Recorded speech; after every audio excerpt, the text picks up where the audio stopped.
राम राम मंडळी, मी डॉक्टर सचिन पारवे, शेतकरी पुत्र या चॅनलमध्ये सगळ्यांचं स्वागत आहे. आज जुन्या गोष्टी जुन्या आठवणी या पॉडकास्ट सिरीज मध्ये एक माणूस एक कहाणी.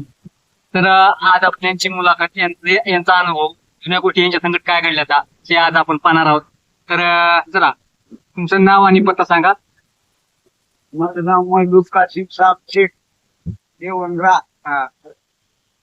शिक्षण माझं नाही 8वी पर्यंत झालं. 10वी झाली तेव्हा नापास झालं. 10वी नापास. 10वी पासून कुठे शिक्षण शिकला? शाळा कुठे होती? नळेगावला. हा. पास झाली गेलो. हा. उदगीरला परीक्षा झाली. हा. 1972 ला तुमची 10वीला होती. मॅट्रिक परीक्षा दिला. हा हा 1972 ला ती सप्लिमेंटरी मध्ये देतात सिलेक्शनला. हा हा पुन्हा जाऊन पुन्हा हे केलं परीक्षा. हा. annual परीक्षा. तेव्हा कशा परीक्षा कशा राहत होते? आमचं असं होतं एक मुलगा बसून आमची परीक्षा उदगीरला होती. हा, हा. किती लांब बसत होते तेव्हा? आम्हाला असं तेवढं नाही एवढं बसायचं. मग एकामध्ये 1-4-5 फुटाचा अंतर होता म्हणे. हा. 4-5 तासाचा अंतर असं बसायचं. बरं, तिथे परीक्षा देणार. तेव्हा शिकायला काय राहत? काय इतिहास होता, भूगोल होतं, सायन्स होतं, हा. पुन्हा मराठी होती, हिंदी होती, गणित होतं. खेळ यायच्या सारखं खेळायला वगैरे खेळायला आमचा नंबर पहिला होता. कोणते कोणते आम्ही कोणते खेळ होते? आम्ही कबड्डी आणि कुस्ती. कबड्डी आणि कुस्ती. तुम्हाला जास्त कोणतं? दुसरं काही खेळत नाही. हा. कबड्डी आमचं देवंगरा तालुक्यात पहिला होता आम्ही हा लहान गटामध्ये. हा हा तेव्हा लहान गट किती राहत होता म्हणजे वयाचा? वय तीच ना, त्याच्यात काहीच नव्हतं वयचं मोठं. लहान गट लहान 14-15 वर्षाचा, 12 वर्षाचा. 12 वर्षाचा. हम्म. त्याच्यामुळे तुम्ही पहिला होतो. हा. कुठल्या संघात होते तुमची मॅच? कुठल्या सोबत होते? आमच्या नळेगावला होत होत्या, हम्म. आष्ट्याला होत होत्या. आम्ही गावात टुर्नामेंट केलं होतं 2 वर्ष. हा. 3 वर्ष गावात टुर्नामेंट केलं. म्हणजे कुठली येत होती इकडे आपली इथं? आपल्याच ह्याचे आलते हिंपणाजीचे. हा इकडं हा. म्हणजे अहमदपूरकडचे. अहमदपूरचे हा. हिंपणाजी इथे येत होते. हा. हिंपळगावचे येत होते, नळेगावचे होते. हम्म. ते खेळ होता. कबड्डी. हा कबड्डी. चॅम्पियन नंतर रघुनाथीरला केल्या हा. आणि माने परत. आणि तुम्ही एक. आणि मी कॅचर होते. कॉर्नर शिवाय मी राहत नाही मध्ये. नाही इंटरव्ह्यूला नाही काय. मी तर असं धरलो तर मानून पाहिजे घरी सगळं. हा. ती कबड्डी घालतील का नाही असं. कबड्डीला काय लागते नेमकं? अवसान लागते का चालाकी लागते काय तर लागते? चालाकी लागते. अवसान मी पाहिजे. हा. तिची चालाकीवर म्हणून तर धरून पाडते तो. हा. ती कबड्डीला चालाकी पाहिजे हम्म. आणि अवसान पाहिजे. खेळाची टॅक्टिक पाहिजे. तर तुम्हाला जिंकल्यास काय बक्षीस वगैरे काय भेटत होते? आम्हाला कुठे 10 रुपये 5 रुपये द्यायचे नाही. एक तावेल नाही तर तू हे नारळ. नारळ काहीच नाही एवढं. पण त्या टायमाला 10 रुपयाची किंमत आताची किती राहत होते? आता जर विचार करायला गेला तेव्हाचे 10 रुपये आणि आताचे किती रुपये? 100 रुपये किंमत आहे. 10 रुपये म्हणजे हा. तर तेव्हा पैशाचं कसं होतं नेमकं? 10 पैसे 5 पैसे? आम्हाला पैसे देत होते. आम्ही पुन्हा ते काही बक्षीस म्हणून द्यायचं. हा. ते स्टीलचं ठेवायचं. हा. तिथे द्यायचं. आम्ही चाकूरला याला त्याला पहिलाच नंबर आलता आपल्या गावचा. पण तुम्ही आमच्या ह्याच्याकडे बी गेलतो म्हणून तुमचं नाव तिकडे बी ऐकण्यात आलं मला. मामाच्याकडे आमच्या डिग्रेसला ते. डिग्रसला तर कम्प्लेटच होतो. हा. डिग्रसचं सम्राट पाटील आहे का? हा, ती सम्राट पाटील. आमच्यात राहत होतं सम्राट पाटील. हा. माझ संग आमचं दोस्त नाव जायचं. हे आहे का मातू पाटील होता का? ती त्याच्यात त्याची बहीण डिग्रस. हा, डिग्रेसला गेले. हा. मग इथे राहत होते. लई दोस्ताना होता सम्राट पाटलाचा माझा. हा. एका जागी जेवले जेवत होती तर ते लाथरवून येत होतं माझ्याकडे. मला बोलून घेत रामपोटाच्या मळ्यात. ह्याला जायचं होतं वडवळला हा. खेळायला. तर मी जाऊन आमचं चान्स आहे की आता हा. त्यानं जाऊन बोलून आणलो सम्राट पाटलाला. तेव्हा कसं जात होतो? कुठं कबड्डी असली कुस्त्या असल्या खेळायला कसं जात होतो? चलत. हा. वाहन नव्हते? वाहन नव्हत्या. कुठलं वाहन नव्हतं. वाहन नव्हते त्या टायमात. बरं, बैलगाडी कधी चलत का कंटिन्यू चलतच? चलत जायचं आम्ही. हा. इथून चाकूर पर्यंत जायचं आणि वडवळला याला त्याला वगैरे चलत जायचं. हा. चलत यायचं हम्म. कबड्डीला. आणि सम्राट पाटलाच्या बी गावला गेलतो आम्ही तर चलत घेतो सगळे. रघुनाथ कारभारी, मी, गोविंदी गौंड्याचं हा. सगळे. तुमचा आता तेवढा येत नव्हता. हा. आपली टीमच होती. हा. तिथे 2 वर्ष बी गेलो आम्ही, 3 वर्ष बी खेळलो तर पहिला नंबर आलो. शिवाय शिंगड्या होता का त्यांना लाथ हाणल. म्हणजे आता जसं आपलं आपलं गाव जसं खो साठी होतं माग, हा हा होय ना. आता बी होतं. आता बी आहे की, हा, आहे. आणि बी आहे की. तसं आपलं गाव आधी जुन्या काळात कबड्डीसाठी होता म्हणा की. कबड्डी आणि कुस्ती बी होतं. शिवा शिंगड्या कुस्तीला होत. शिवा शिंगड्याने एका पोराच्या तिथं गांजूरच्या जवळ कोणतं ते गाव आहे, नाव विना त्याला सांग, त्यानं असं उभारून लाथ हाणलं तिथं. रगतच चालू झालं, हा जातच पडला त्याचा. हा अवसंदार होता शिवा शिंगड्या, पहिलवान होता आपल्या महाराष्ट्रात, पहिलं होता त्याने शिवा शिंगड्या. त्याच्या वजनावर शाळेत होत त्याने ह्याला बाबळगावला हा त्याने खेळल्यावर तेवढे होतं. पण सम्राटला आम्हीच आमच्या शिवाय सम्राट बी हे करीत नाही. सम्राटच्या मुद्दाम तिथं जायचं, त्यानं आम्हालाच खास करून बोलवायचं. सम्राट जेवायची सोय तिथं जायची. आम्ही सम्राट गावातले तुमचे दोस्त ते कोण होते कुठं गावात इथं? इथं दोस्त हे सगळेच कोणी. मी खासच गावातला होतो. रघुनाथीरला आपल्या संघ राहत होतो, कधी तर माणिक पारव्या संघ. पण रघुनाथीरला आपल्या आम्ही पारव्या अंगद शिंगड्या हे कोणी दोस्ताने, म्हणजे माझ्या सगळ्यात जवळचे दोस्त कोण होते तुमच्या? भागवत शिंगड्या होता, कवा कवा राहत होता. नाही, न सोडून राहणारे तुमच्या सगळ्यात जवळचे मित्र कोण होते? आता जवळचे मित्र कुणी सगळे आम्ही मला त्यांनी सगळे या जा म्हणत होते. आम्ही शंकर पाटलाच्या ती सोपान काका म्हणून होते, त्याच्या चंदू पाटील खो खो कबड्डी खेळत होते. ही चंदू पाटील आहे का आता, पण त्यांनी मागल्या बॅच होतो. आम्ही ए मध्ये होतो, त्यांनी बी मध्ये होते. म्हणजे वयान लहान होते माझे. वयांना गुईंगावंड्याचं पुन्हा पुन्हा आले आमचे. आम्ही बारके राहण्याने मी सगळीकडेच हे होतो. पण कॅच असे होते माझी तर मान बिन पाय बिन दोन्ही एकदा धरीत होते. नाही तर पाय असं म्हणजे इथून घालायचं असं आणि असं मानून धरायचं नाही, असं दोन्ही पकडायचं नाही.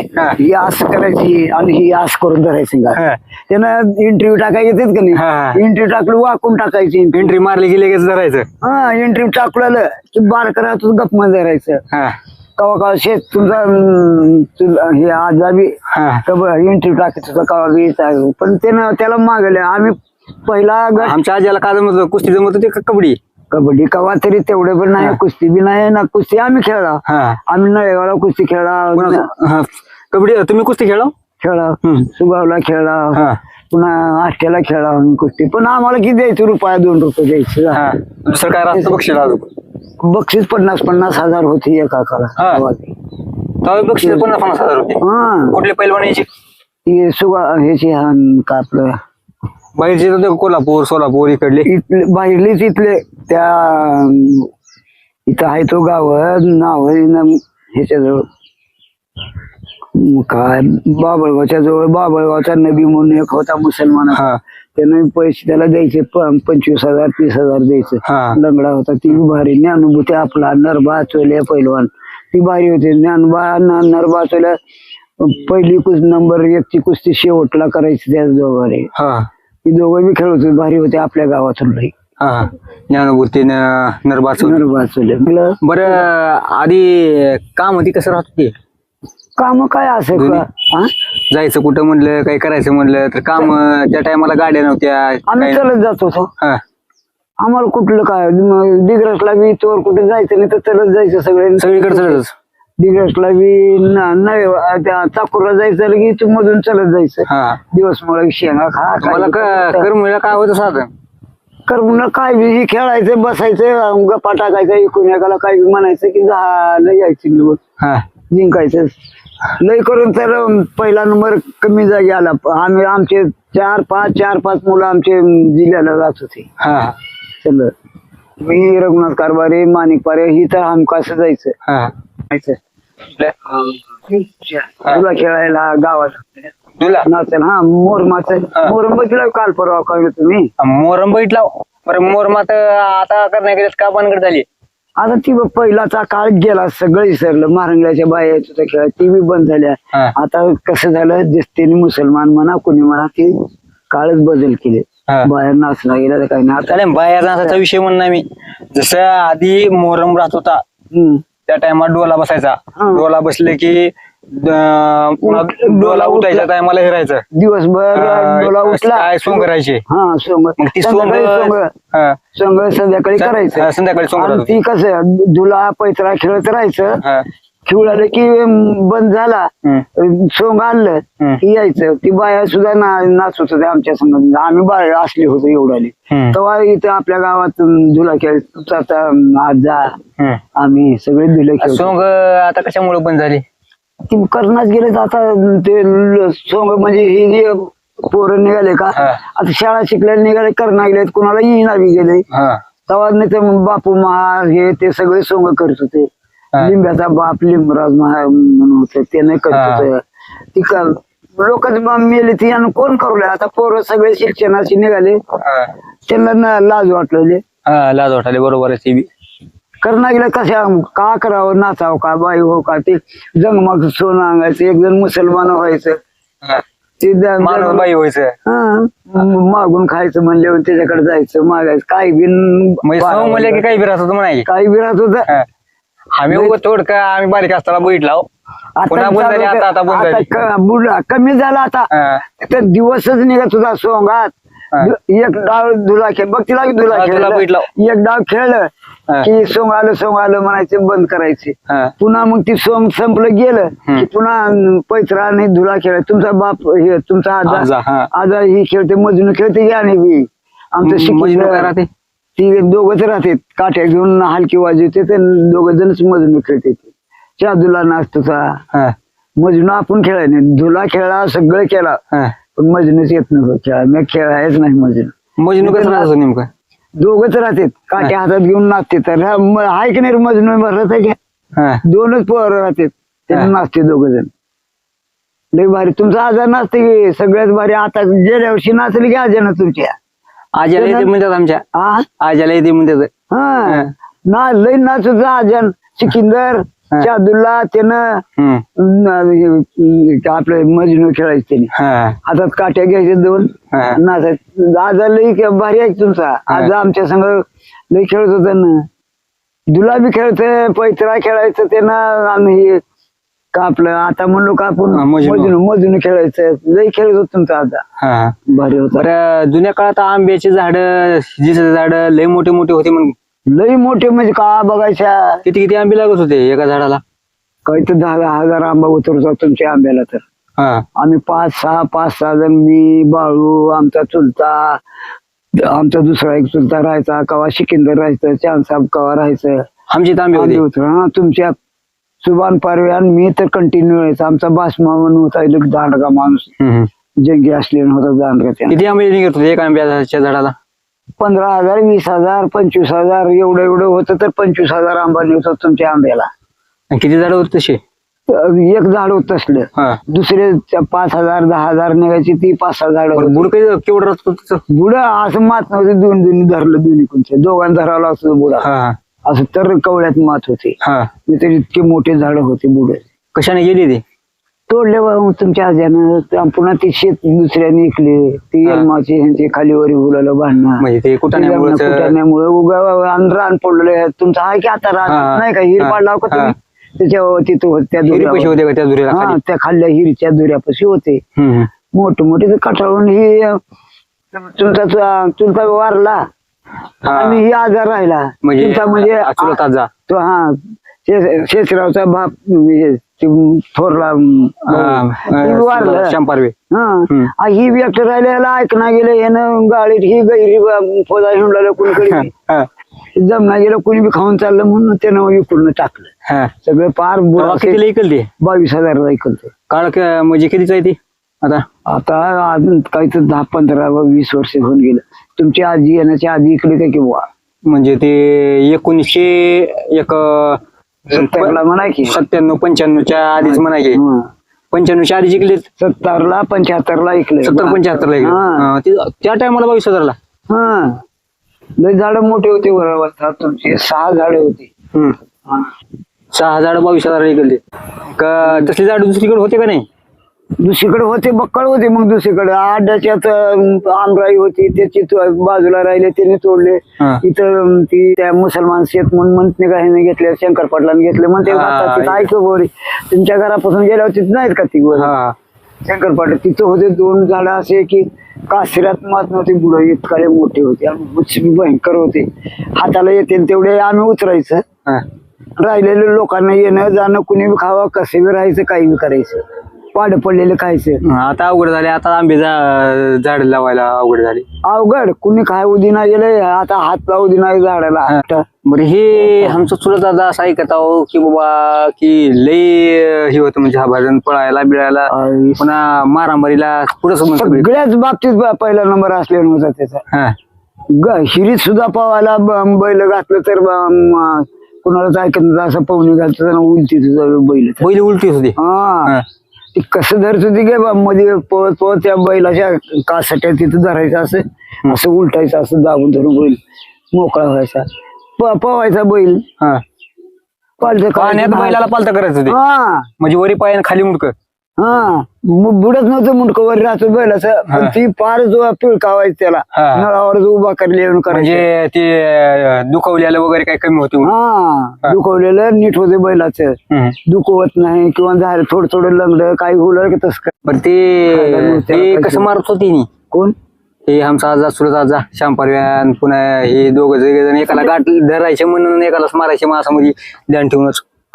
त्यांना कसलं होतं, त्यांनी का करायचे, कोणत्याला वाकडं बोलायला काम नव्हतं म्हणून वाकडं काही बोलले की दोघं जायचं आणि त्याला गाठायचं, एकट्याला मार द्यायचं, इकडे बी कोण नसणे तिकडे बी कोण नसणे, दोघं जण त्याला मारायचं काही बी करायचं. म्हणून तर हे लई कडू होते दोघं चौघ जण.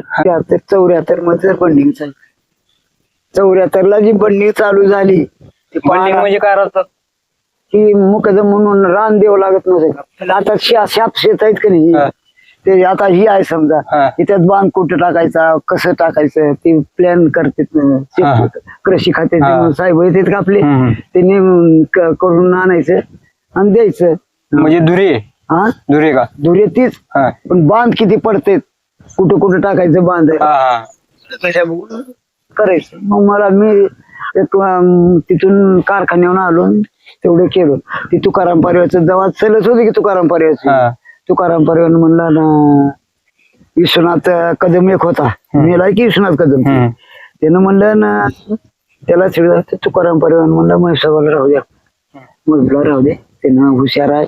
आणि मॅट्रिक शिकला मी, विश्वनाथ कदम नव्हता शिकलेला, 4थी शिकल तर त्यानं माझ्या बरोबर, आम्ही मॅट्रिक शिकत, राहू द्या म्हणलं. साहेब लोकांनी म्हणलं मॅट्रिकचं म्हणल्यावर फरकच आहे का किती, तर 5वी 6वीला आणि 7वीला मॅट्रिकला जरा फरक राहतो. तुम्ही आता शिकलेला, तुम्ही राहतो बा म्हणलो.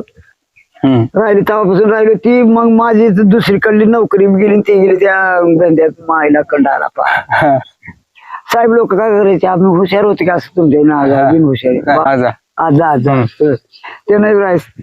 घ्यायचं काम केलं का साहेबाने 10-20 रुपये आगाव खर्चायचे त्यावेळेस, 14 रुपयाला 12 रुपयाला ब्रश. तर रामकाळ्याला बी द्यायचं. रामकाळ्या MA झालाय तव्हा, त्यावेळेस 74ला MA झालाय रामकाळ्या. MA म्हणजे बघा आज काय आहे ते. ड्युटी वगैरे नाही काही नोकरी करायला, त्यानं बंडीला राहिलं काम राहिलं, आम्ही बी त्याला मी बी माप घ्यायच्या वेळेस 10 फूट असले तर 12 फूट लावायचं. पैसे याचं राहत त्यानं गेले नाही, घरी राहिलं तेव्हा ती आता शेळ्या राखलेले म्हणजे MA 74ला MA आहे त्यानं. तेव्हाचेच MA म्हणजे आज बघा काय होत, त्यानं तहसीलदाराची नोकरी होत होती. तर मंडळी, यांचा पॉडकास्ट, यांची मुलाखत, जुन्या आठवणी, जुन्या गोष्टी, जास्त म्हणतो यांचा कुस्ती, कबड्डी याच्यावर जास्त भर आहे. आणि जास्त ह्याने त्या काळात लहानपणी असेल त्या गोष्टी केल्या, त्या खेळल्या, तर त्याच्यावर हा व्हिडिओ आहे. आणि ते तसं जगले. तर व्हिडिओ कसा वाटला कमेंट करून नक्की सांगा. आणि तुमचा पण एखादी लहानपणीचा अनुभव असेल किंवा कोणत्या गोष्टी घडल्या तुमच्यासोबत, मला कमेंटमध्ये नक्की सांगा, कारण त्या गोष्टी मी शेवटला पुढल्या व्हिडिओमध्ये उल्लेख करेन. जय हिंद, जय महाराष्ट्र. भेटूया लवकरच आपण एक नवीन पॉडकास्ट, नवीन मुलाखत घेऊन.